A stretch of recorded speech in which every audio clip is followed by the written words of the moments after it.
Se zvonește că susținătorii lui Gagea au trimis mesaje dure către staff, dar decizia rămâne finală. Gagea nu va participa în sezonul 4. Ce urmează pentru Moldo și Dorobanțu? Dacă Moldo își joacă bine cartea și aduce noi subiecte în emisiune, are șanse să reziste, deși nu îl văd într-o relație prea curând. Dorobanțu, însă, este plin de controverse, dar și de potențial, având deja experiența de a genera situații tensionate. Deși unii concurenți ne-au exasperat în sezonul trecut, iată că îi vom vedea din nou, iar alții, surprinzător, au fost eliminați din cursă. Șocul cel mare? Gagea, unul dintre finaliștii sezonului 3, nu a fost ales pentru sezonul 4, iar asta a stârnit indignare printre fani. Chiar dacă Ianis părea o alegere logică pentru excludere, fiind mai retras și mai puțin conflictual, Gagea era văzut ca un favorit. De ce această decizie? Sursele spun că echipa de producție a vrut să prioritizeze concurenții care pot fi mai ușor modelați.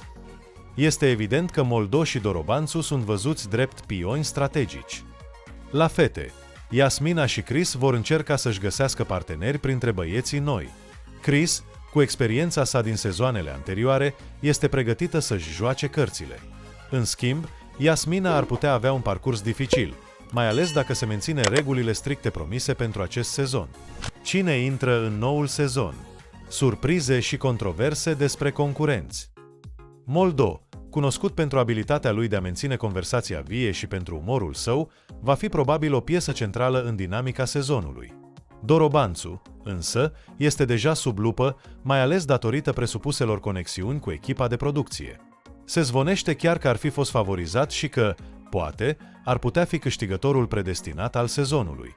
Pe internet, fanii lui Gagea sunt furioși. Mulți acuză producția că a neglijat un concurent valoros și că decizia a fost influențată de alte interese. Doar Moldo și Dorobanțu au fost acceptați, în timp ce Gagea și Ianis, deși aveau susținători puternici, au fost respinși. Astăzi ne scufundăm într-un subiect care stârnește discuții aprinse. Cine sunt concurenții acceptați în sezonul 4 și cine a fost lăsat pe din afară?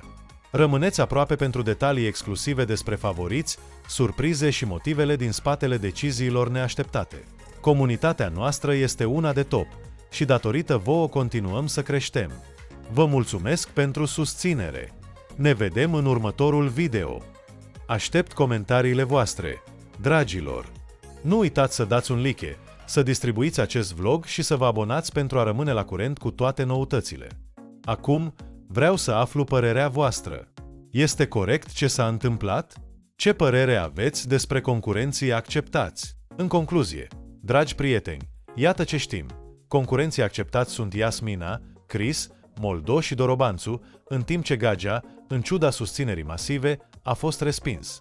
Sezonul 4 promite să fie unul plin de controverse, intrigi și momente neașteptate. La fete, lucrurile sunt clare. Yasmina și Chris sunt cele alese. Restul fetelor, Virginia, Giulia și Bianca, nu au aplicat, iar Teodora a fost eliminată. La băieți, au fost înscriși 4, Ianis, Gagea, Moldo și Dorobanțu. Dar, surpriză! Sezonul 4 începe la doar o zi după finala sezonului 3. Luni avem concurenți noi, echipe noi și, desigur, câteva fețe cunoscute. Filmările au început imediat după marea finală, iar lista participanților a fost stabilită rapid. Așadar, hai să vedem cine sunt cei care s-au înscris și, mai important, cine a reușit să intre. Această mișcare sugerează o competiție acerbă și o lipsă de loialitate între participanți, accentuând natura instabilă a relațiilor din cadrul emisiunii. Descalificarea Teodorei și lui Robi a fost cauzată, neavând ocazia de a-și expune punctul de vedere în fața publicului, cei doi și-au pierdut șansele de a câștiga competiția, o decizie care a ridicat numeroase întrebări asupra regulamentului și al transparenței deciziilor luate de producție. Se pare că înfruntările interne dintre concurenți au dus la expunerea comportamentului necorespunzător, conform informațiilor ajunse la producători, de întâlniri neautorizate între cei doi concurenți. Aceasta nu doar că a avut repercusiuni asupra parcursului lor în competiție, dar a și aruncat o umbră asupra întregului format al emisiunii. În plus, se pare că Teodora s-ar fi plâns de comportamentul lui Robi în conversații private cu alți concurenți, ceea ce a alimentat și mai mult speculațiile despre natura relației lor. Scena descalificării, care va fi difuzată înainte de finală, promite să atragă un număr semnificativ de spectatori. Cu toate acestea, ridică întrebări etice legate de modul în care sunt gestionate aceste momente în cadrul emisiunii. Impactul vizualizării acestei scene ar putea genera controverse, dar totodată ar putea crește audiența show-ului, având în vedere natura sa captivantă. Concurenții au folosit e-mail-urile pentru a informa producția despre întâlnirile Teodorei și lui Robbie, accelerând astfel procesul de descalificare. Aceste plângeri ar putea influența percepția publicului, evidențiind vulnerabilitatea emoțională a participanților în mediul intensificat al competiției.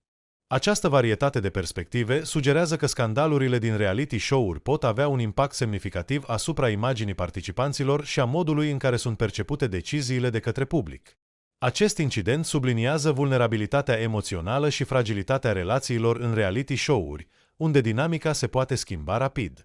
Comportamentul lui Robbie a fost subiect de discuție intensă, stârnind nemulțumiri și controverse. Tensiunile dintre el și ceilalți concurenți au evidențiat complexitatea din relațiile interumane din cadrul reality show-ului, aducând în prim plan provocările pe care le întâmpină participanții în gestionarea interacțiunilor lor emoționale. Reacțiile fanilor la descalificare au fost diverse, unele sprijinind decizia, în timp ce altele pun în discuție validitatea regulamentului. Recenta descalificare a Teodorei și lui Robbie din emisiunea Casa Iubirii a stârnit controverse ample, generând discuții intense în mediul online.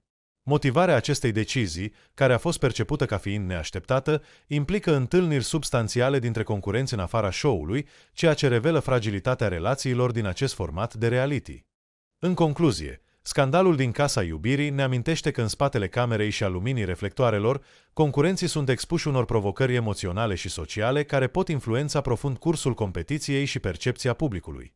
Cu siguranță, vom continua să urmărim cum se desfășoară această poveste captivantă și ce efecte vor avea aceste evenimente asupra viitorului emisiunii și al participanților. Aceasta scoate în evidență cum alegerile personale pot afecta traiectoriile profesionale ale participanților în contextul unei competiții dure și imprevizibile. Concurenții trebuie să navigheze prin tensiuni interumane complicate, ceea ce poate conduce la conflicte și la o experiență generală tumultoasă. Descalificarea Teodorei și lui Robbie ar putea avea implicații semnificative asupra ratingului emisiunii și a carierei lor viitoare.